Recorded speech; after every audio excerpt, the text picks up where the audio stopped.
আজকের ভিডিওতে দেখাবো আপনার কাছে যদি এরকম একটি মাস্টার কার্ড থেকে থাকে তাহলে কিভাবে ইন্টারন্যাশনাল পেমেন্ট করতে পারেন। এর জন্য করে আপনার থাকতে হবে একটি পাসপোর্ট আর একটি মাস্টার কার্ড। এটা যে কোনো ব্যাংকের হতে পারে। আমি সিকিউরিটি পারপাসে আমার কার্ডের ইনফরমেশনটা হাইড করে রাখছি।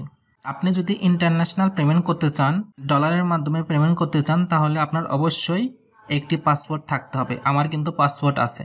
সর্বপ্রথম আপনাকে করতে হবে আপনার ব্যাংকের থেকে কার্ড ইস্যু করতে হবে। যেই কার্ডে আপনি আপনার নামটা লিখে নেবেন। নাম ছাড়া কার্ড কখনোই নেবেন না। এই কার্ডটি পেতে হয়তো আপনাকে 1 মাস সময় লাগতে পারে। কার্ডটি ইস্যু করার পর হাতে পাওয়ার পর আপনার কার্ড আর পাসপোর্টটি নিয়ে ব্যাংকে যাবেন, সাথে আপনার এনআইডি কার্ডটি নিয়ে যাবেন।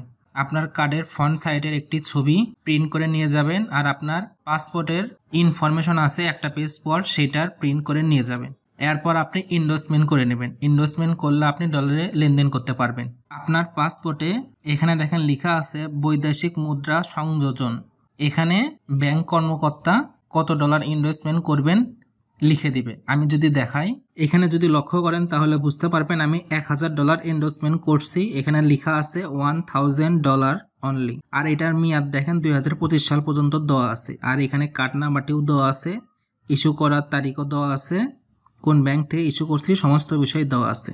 এই কাজটি করার পর 24 ঘন্টা হয়তো সময় লাগবে আপনার কার্ডে ডুয়েল কারেন্সি চালু হওয়ার জন্য করে। তারপর আপনি আপনার এই কার্ডটি দিয়ে ডলারে পেমেন্ট করতে পারবেন। আজকের ভিডিওটা কেমন লাগলো কমেন্ট করে জানাবেন। আর আপনি যদি এরকম ভিডিও পেতে চান তাহলে এই চ্যানেলটি সাবস্ক্রাইব করে পাশে থাকবেন। Thank you for watching this video.